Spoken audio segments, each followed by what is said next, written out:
दोस्तों नमस्कार।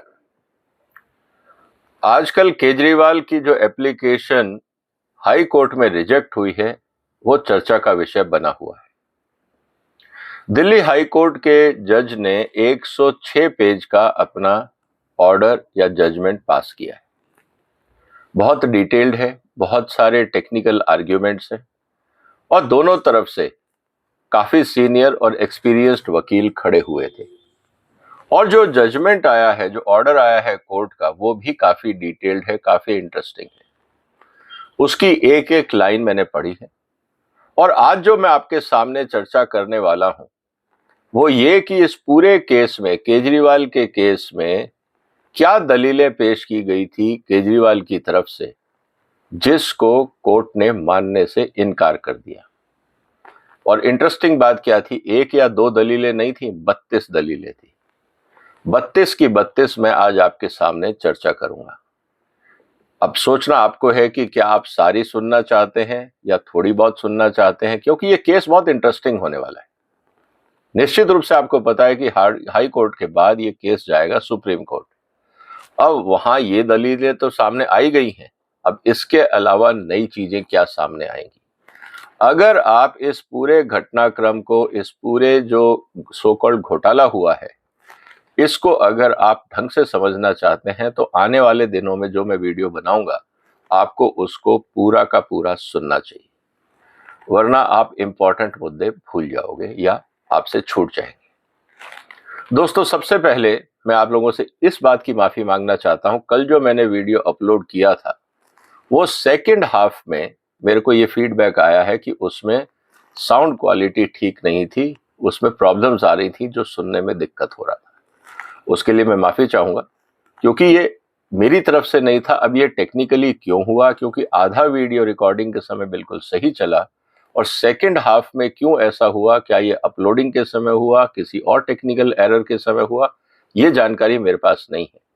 लेकिन आप लोगों को तकलीफ हुई, आप लोगों को मजा नहीं आया, इसके लिए माफी चाहता हूं। आगे बढ़ने से पहले एक निवेदन और, इस पूरे केस में हम पूरे जो आर्ग्यूमेंट है इसको हम 3-4 हिस्सों में बांट के देख सकते हैं। पहला ये कि केजरीवाल ने क्या दलीलें दी, फिर ये कि ईडी ने क्या दलीलें दी, और उसके बाद जज ने किन किन पॉइंट्स को कंसीडर किया, क्या क्या उसके पीछे जस्टिफिकेशन दिए और इस एप्लीकेशन को रिजेक्ट किया।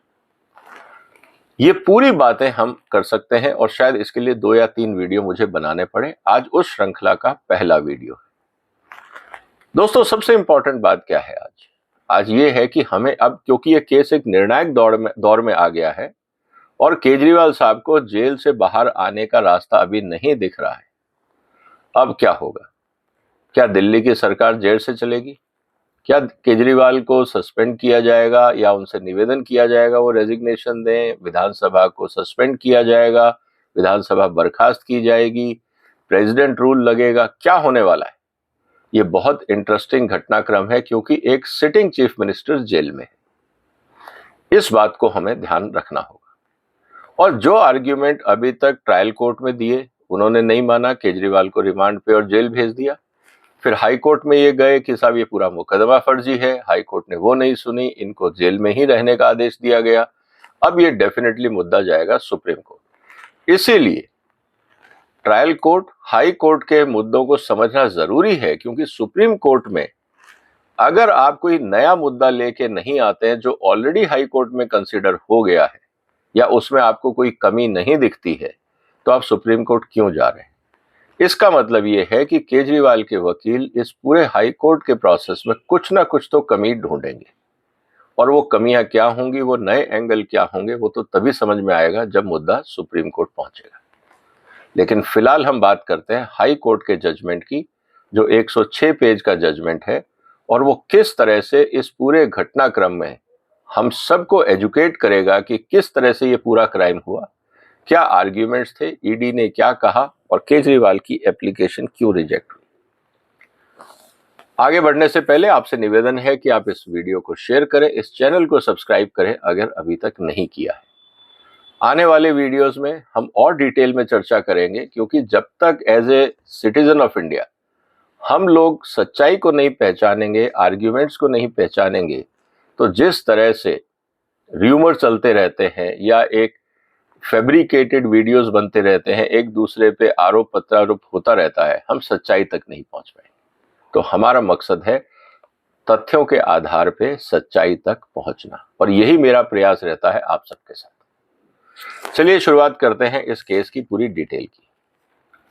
दोस्तों, सबसे इंपॉर्टेंट चीज क्या है, थोड़ा सा बैकग्राउंड अगर मैं आपको दूं, आपको भी लगेगा कि थोड़ा टाइम ज्यादा लग रहा है, लेकिन ये समझना बहुत जरूरी है। आप फुर्सत से इस वीडियो को, अगर आपके पास टाइम नहीं है तो कोई जरूरी नहीं कि आप एक बार में देखें, आप इसको जब चाहें किश्तों में देख सकते हैं, क्योंकि इंफॉर्मेशन आपके पास हमेशा रहेगी। ये जो केस है जो अभी हाई कोर्ट में जिसकी सुनवाई हुई, ये Arvind Kejriwal versus Enforcement Directorate का केस है, और ये रिट पिटीशन थी अंडर क्रिमिनल ऑफेंस 985/2024 2024 में 985 नंबर केस। टोटल 106 पेज का जजमेंट आया, और जस्टिस जो थी वो स्वर्ण कांता शर्मा जी ने इसका डिसीजन लिया। 3 अप्रैल को ये ऑर्डर रिजर्व किया गया था और 9 अप्रैल को इस पे जजमेंट आया था, और केजरीवाल को 21 मार्च को उनके घर में पहले उनके घर को सर्च किया गया और फिर अरेस्ट किया गया रात को 9:05।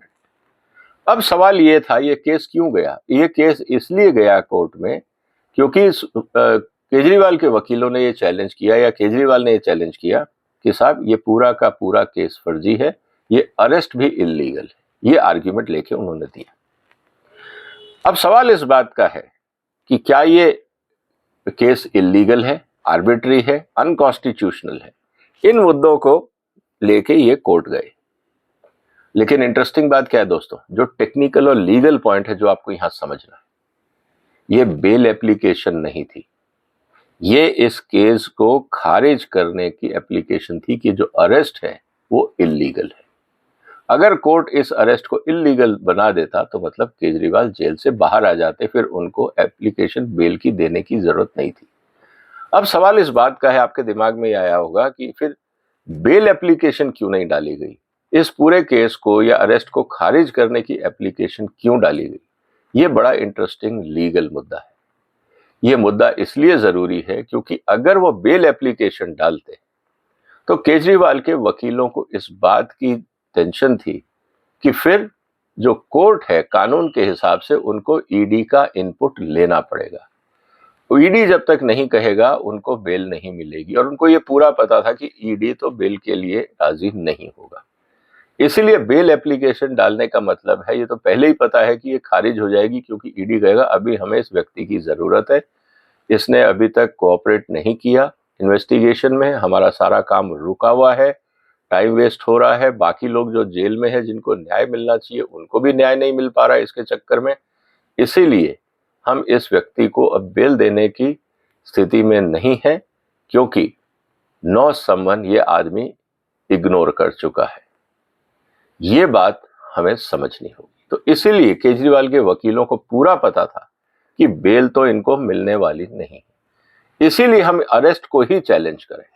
ये रणनीति बना के ये लोग कोर्ट गए थे। दूसरा सबसे इंपॉर्टेंट चीज ये थी कि साहब जिस तरह से अरेस्ट हुआ है वो अरेस्ट कानून के हिसाब से नहीं हुआ, सारे जो तरीके अपनाए गए वो सब गलत थे। इस पे भी ईडी ने अपना जब पक्ष रखा तो जवाब कोर्ट में दिया। उसकी चर्चा जब मैं ईडी की बात करूंगा तब डिटेल में करूंगा, इसलिए आने वाले वीडियोस को आपको देखना जरूरी है, और जो घटनाक्रम मैं आपको बता रहा हूं इसको जरा ध्यान में रखिएगा, क्योंकि आपको आने वाले वीडियो देखने में और मजा आएगा। इंपॉर्टेंट चीज क्या थी कि ईडी का केस शुरू क्यों हुआ? दोस्तों, एलजी ने 20 जुलाई 2022 को, करीब 2 साल पहले, एक कंप्लेंट दायर की थी कि जो लीकर पॉलिसी बनी है ये कानूनों को ताक पे रखकर ये पॉलिसी बनाई गई। और ये क्यों उन्होंने कंप्लेंट करी? क्योंकि चीफ सेक्रेटरी की रिपोर्ट उनको मिली कि जिस तरह से एक्साइज पॉलिसी बनाई गई है उसमें भारत सरकार के कानूनों का और दिल्ली सरकार के कानूनों का उल्लंघन किया गया है। ये मुद्दा सीबीआई गया, सीबीआई ने इन्वेस्टिगेशन करी और 17 अगस्त 2022 को एक केस फाइल किया, और केस जो फाइल हुआ उसके तहत जब इन्वेस्टिगेशन आगे बढ़ा तो 25/11/2000 नवंबर में उन्होंने एक चार्जशीट फाइल करी और उस 16 लोगों को नामजद किया गया। उसका कारण यह था कि जब इन्होंने एक्साइज पॉलिसी बनाई तो उसमें छोड़े पॉलिसी बनाते समय और बदले में किकबैक लिया, मतलब रिश्वत ली। मतलब आपने पहले रिश्वत ली, फिर आपने उस पॉलिसी में लूप होल छोड़े, ये कह के कि रिश्वत का पैसा ग्रुप ने दिया है, आप उसको इस लूप होल का फायदा उठा के, जो नई पॉलिसी बनी है इसका फायदा उठा के आप उसकी रिकवरी कर सकते हैं। तो अब आप समझिएगा कि ये घटनाक्रम कैसे रिश्वत पहले ली गई, पॉलिसी बाद में बनी। और पॉलिसी में क्योंकि जो व्यापारी वर्ग था उसने जब रिश्वत दी होगी, होगा हमें आपको 100 रुपये अगर देना है तो हमें फायदा, तब ये क्रम बना होगा कि हम आपके लिए एक ऐसी पॉलिसी बनाएंगे जिससे आपके 100 करोड़ छोड़िए, आप कई 100 करोड़ रुपए उसमें से कमा सकते हैं। और जब आप कई 100 करोड़ रुपए कमाओगे, उसमें फिर बंदर बांट होगी, हिस्सेदारी हमारी भी होगी, आपकी भी, और ग्रुप। ये पूरा घटनाक्रम जिसकी इन्वेस्टिगेशन सीबीआई ने, और सबसे इंपॉर्टेंट जो एविडेंस मिले हैं उसमें विजय नायर और मनीष सिसोदिया ने के करीब 20 से 30 करोड़ रुपए पॉलिसी बनने से पहले एडवांस में ले लिए थे, और बाकी जो आप नेता थे उनके साथ मिलकर इस पूरे घटनाक्रम को अंजाम दिया। सबसे इंपॉर्टेंट यह थी कि जो रिश्वत की पैसे गए थे, रिश्वत का पैसा जब दिया गया किकबैक रूप में, वो कैसे रिकवर होगा? वो L1 लाइसेंस के माध्यम से। आपको याद होगा कि दिल्ली सरकार की जो कमेटी बनी एक्साइज कमिश्नर के तहत, उन्होंने कहा L1 लाइसेंस सरकार को अपने पास चाहिए, इससे सरकार का राजस्व बढ़ेगा और कंट्रोल रहेगा कि दिल्ली में कितनी शराब बिकी। लेकिन यही चीज केजरीवाल ने एक्सपर्ट कमेटी की ना मानते हुए ये L1 लाइसेंस प्राइवेट, जिस साउथ ग्रुप और जो एक कंपनी बनाई गई यहाँ पे, उसके माध्यम से इस पूरे घटनाक्रम को अंजाम दिया गया ताकि रिश्वत का पैसा वापस मिल सके। ईडी पिक्चर में कैसे आई? दोस्तों, कानून ये बोलता है, जो पीएमएलए एक्ट है उसने कहा है कि अगर कॉन्स्पिरेसी होती है रिलेटेड टू मनी, मतलब ये जो सीबीआई ने दर्ज किया वो सेक्शन 120 बी जो है आईपीसी का, कॉन्स्पिरेसी की बात है वो, section 7 of prevention of corruption act, अगर ये दो कानूनों के तहत अगर कोई इन्वेस्टिगेशन होती है और कोई एविडेंस आते हैं, तो इसका मतलब ये है कि पीएमएलए के दोनों ड्यूल्ड ऑफेंस है। मतलब जैसे ही चोरियां या बड़ी पकड़ी जाएंगी, पीएमएलए एंट्री होगी, फिर वो इन्वेस्टिगेट करेगा कि ये पैसे का हुआ क्या। और यही कारण था कि पीएमएलए का एक्ट के कारण ईडी की एंट्री हुई, और ईडी ने फिर 26 नवंबर 2022 को केस फाइल किया, और उसके साथ साथ मेन एप्लीकेशन के साथ 5 सप्लीमेंट कंप्लेंट भी जो प्रोसिक्यूशन की तरफ से थी वो फाइल की गई। और उसके बाद भाई चली, को पता है, लेकिन हम साफ नहीं जाएंगे, हम फोकस रखेंगे। बाकी लोग हुए तो 9 सम्मन केजरीवाल को भेजे गए। पहला सम्मन भेजा गया 30 अक्टूबर 2023 को, और लगातार 9 सम्मन भेजने के बाद भी केजरीवाल साहब ने इन्वेस्टिगेशन ज्वाइन नहीं किया। जब उन्होंने ज्वाइन नहीं किया तो 21 मार्च 2024 को घर जाकर सीबीआई ने केजरीवाल को अरेस्ट किया। अरेस्ट करके उन्होंने जब स्पेशल कोर्ट सामने उनको पेश किया तो उन्होंने उनकी जो रिमांड थी वो ईडी को कि आप आगे इन्वेस्टिगेशन के लिए इस व्यक्ति को अपने पास रख सकते हैं। और जब ईडी रिमांड हुई, मतलब केजरीवाल को जब ईडी ने अरेस्ट किया, उस अरेस्ट को इलीगल घोषित करने के लिए, क्योंकि ट्रायल ने तो रिमांड दे दी, उस अरेस्ट को, हालांकि उसका 3 बार अरेस्ट, पहले रिमांड आई 21 तारीख, जो 22 तारीख को पेश किया, उनको हिरासत मिली, फिर उसके बाद उसको एक्सटेंड 1 अप्रैल किया गया, फिर दोबारा रिमांड मांगा तो उन्होंने दिया, फिर उनको जुडिशियल कस्टडी में भेजा गया तिहाड़ जेल। अब ये 3 बार जेल जा चुके हैं, तीसरा रिमांड किया गया है। अब सवाल इस बात का है इस पूरी कस्टडी के अंदर कि उसको, इस अरेस्ट को गलत साबित कर के लिए ये लोग पहुंचे थे हाई कोर्ट। अब जब ये हाई कोर्ट पहुंचे, ये पूरा मुकदमा हाई कोर्ट में आ गया है ये कह के ये पूरा केस फर्जी है, गलत है, इलीगल है, कॉन्स्टिट्यूशनल है, आर्बिट्री है, इसलिए केजरीवाल के अरेस्ट को निरस्त किया जाए। इस पूरे केस का जो बैकग्राउंड है वो हमारे सामने है, और जब इस पूरे केस का बैकग्राउंड हमारे सामने है तो अब हमें पता है कि पूरा केस शुरू कैसे हुआ। इसीलिए बैकग्राउंड समझना जरूरी था, और हम अब आगे देखेंगे कि केजरीवाल की तरफ से क्या दलील दी गई, क्यों ये मुद्दा आगे बढ़ा। इसलिए इस वीडियो जरूरत से ज्यादा लंबा हो जाए, मैं यहाँ रुकता हूँ, आप इसको देखिए। अगला वीडियो देखिए जो मैं बनाने वाला हूँ, देर में ही आपको वो भी मिल जाएगा। आप इस बात पे देखिएगा कि वो 32 आर्ग्यूमेंट क्या थे जिसके कारण केजरीवाल कोर्ट गए थे और उसके बाद भी वो रिहाई नहीं मिली। पूरे के पूरे 32 आर्ग्यूमेंट मैं आपके सामने रखने वाला हूँ।